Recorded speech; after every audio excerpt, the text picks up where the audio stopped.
morning, everybody. It is Friday morning, about 10:30, and I'm hitting the shop. So we're going to basically pick up where we left off yesterday. I want to turn one, maybe two more bodies of pins, and then we'll start working on caps. I just realized I need to run in and get my laptop. I left it in the house. Also, one of the things we got to worry about is I've got a couple of blanks that are the right length, but the issue with them is they're exactly the right length. And you want to have a blank that's a tiny bit longer than you need, maybe a couple of millimeters, because you're going to use the live center and it's going to dig into the end of the blank, and you've got to be able to shave that off. So if you're exactly the right length, then you lose some of that distance, right? So you're going to drill. I start with a 3.5 inch blank and I drill 3 inches into the blank. Let's figure it's a little, just a hair more than 3 inches, because of the tip of the bit and all that kind of stuff. And then if you put a dimple at the other end, you have to turn that away. You've got less material to deal with. And I've had them before where I've turned the end of the pin right off, and you don't want to do that. You want to leave enough room to be able to get to the end of the pin, part it off, shape it, whatever you've got to do. So I'm coming up with some ideas. I think what I may do, I thought about just making a cap for the end of the pin and tapping it and threading it on, and then just turning it with the pin and make that longer than I need, so that I could turn it down. The other option I have is I could always just square the end of the blank and CA a shorter nub of a blank onto there and then turn that off. So that would give me the same result. I don't know what I'll do. I'm going to experiment. That's what this is all about. This is about learning and figuring things out, because you're going to have problems. You're going to face them all the time. So you just got to come up with ideas. And by experimenting like this, instead of, I got to make a pin right now, by experimenting, it gives me a chance to try these different things, find out which one works, which one I like, just see how it goes. So I don't know. Let's see what happens today. I'll be back in a minute when I get my computer. You may remember this section from yesterday. It was the one that I turned, but I actually goofed up the tenon, so I wasn't able to thread it. I went ahead and cut the tenon off, or I cut about 2/3 of the tenon off, because the last third was well above 10 millimeters. And I just made a new tenon, so this piece is far smaller than a standard section. However, it threads perfectly into an M10-1 set of threads. What we're going to do is on the back of our blank over here, which is this nice blue blank, and you can see, let me lay it down. It is, and I'll put them against here so you can see, it is shorter than the blank that I need. So on this one end of the blank, I'm going to square the surface, and I'm going to drill it, and I'm going to tap it with an M10-1 tap, and then we're going to thread that in, and we're going to lengthen our blank, and we'll be able to use that on the back of the blank to support it with the live center. And once we're done supporting it, we can go ahead and cut it off to whatever length we want. I'll have a nice gray diamond cast, just like this right here. It'll be one of these diamond cast. It's going to look like this. I'll have a diamond cast section, and then I'll have a diamond cast cap at the end of the blank that threads in. And the thing about threading, I could have glued it, and it would have done the same thing. But the thing about threading is I want to start preparing myself for clips in the future. And so threading the back end of these is just kind of the precursor to that. So yeah, let's keep moving with this and see what happens. I'm pretty excited about the process and the progress that I'm making. I've got my blank here. You're going to have to kind of ignore how rough it is. I just threw it into my pin jaws to true it up, because this blank was over 1 inch in diameter, and I don't have a collet large enough to handle it. So I trued it down so that I could get it into a collet. And I'll need it in a collet for the other end to be able to drill my holes and put my tenon. But here's my cap, and I've got it tapped and threaded. And you can see I've got a nice tight fit. And as I turn that down, that line between the two will almost disappear. So what we're going to do is flip this around, get it into the collet. We'll go ahead and put our tenon on it, get it drilled, tapped, ready to go.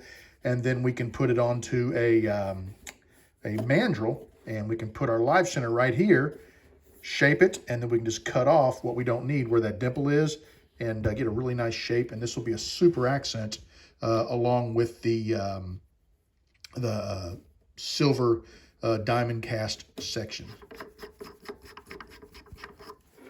Here's a quick peek at the body blank. Not real beautiful. Like I said, I had to turn it down a little bit to be able to use it. Threads look amazing. They got a little bit of dust in them. I just need to dust them out and put some wax on there. Same for the interior threads.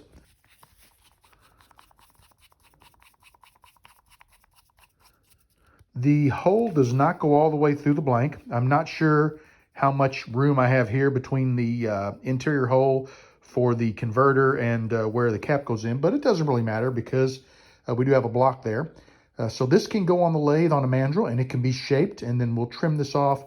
I imagine we'll probably lose about a third of it, and that should turn out to be a pretty nice looking blank. Time for me to do some body shaping on these 2 pin bodies that I made today. Grab the other one. I've got the first of 2 body blanks shaped.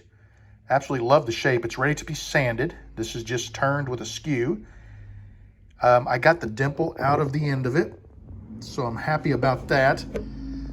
I love the shape, but I'm on the fence about the blank. This one's just a little too flowery for me. And the other bad part is this was just a section of a blank that I had laying around, so I don't have a matching cap for this. So I don't know what I'll be able to do with it, but it's been great. I followed my instructions to a T. This is what I came out with.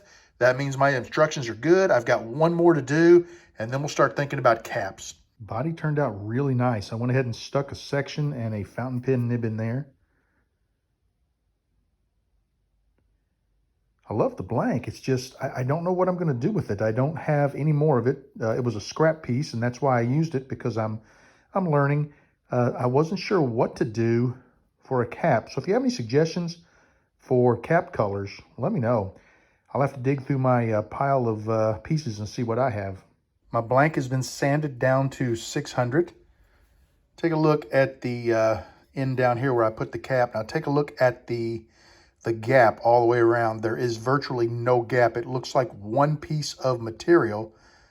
I'm super happy about the fit I got there. That should still be able to unthread. It may be a bit tight right now because the threads, it threads clockwise and I'm turning counterclockwise, so it's probably pretty tight in there. And I don't really have a reason to remove it, but it could come out if you needed to. There's a shot of the end of it. I'm going to go ahead and get it micro meshed up, and we'll see what it looks like. Take a look at that. I finished up the second pin. It looks amazing. I love it.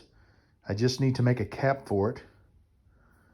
I am really excited about the end of this pin. That little piece of gray that I put on there. Take a look at the seam. Can you even see the separation? It looks like they were made as one piece.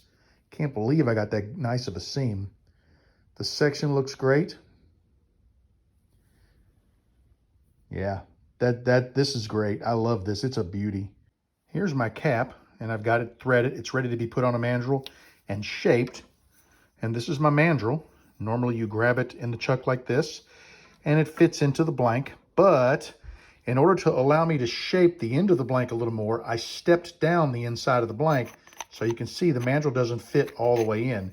I used a bit just big enough to let the fountain pen nib extend up into here, but not 12.2 millimeters. So, it's probably more like a 10 millimeter, like a T-bit. That way I can shape this a little nicer and I don't have to worry about, having such a large cap. So what that means is we're going to fire up the metal lathe, and I have this. This is an M13.8 thread. It's triple start, which is what the cap is. The problem is the first couple of threads are boogered up, so I'm going to grab my cutter for my metal lathe, and we're going to take off, I don't know, maybe 1/8 of an inch, and see if we can't get this to work, because this step down is a little smaller than the inside of my blank. It's a little smaller than 10 millimeters, but it'll do the trick for shaping the blank. So let's see if we can make this work. I got my mandrel mapped out. I just need to go over to the metal lathe and turn this, but I have run out of time for today and I need to leave the shop, so we'll start turning tomorrow.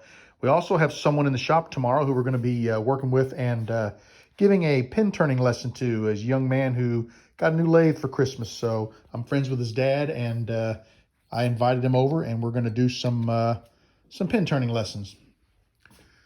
I got the metal lathe out. I have been working on it. I actually cut a mandrel.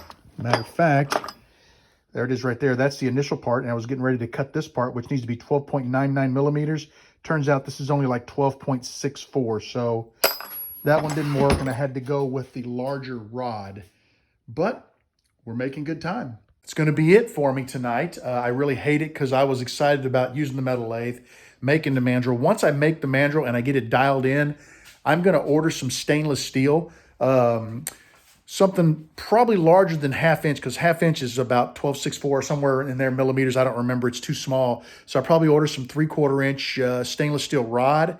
And then I am going to return all of my mandrels in stainless steel, because the aluminum ones tend to bend and they tend to just give out over time. They don't last. They last for a while, but they wear out. Stainless steel will last longer. I'm sure it may still wear out, but it's going to last a lot longer. So that's up next. I feel really good about what I've been able to accomplish in the shop the last couple of days, and I'm looking forward to tomorrow. Like I said, we'll work with this young man and his father with a pin turning lesson, and then I'm hoping to have time to finish this mandrel and finish the cap, and then maybe make a second one to test out my notes, and I'll feel pretty darn good about that. So listen, y'all have a great evening, and I'll talk to you real soon. Bye-bye.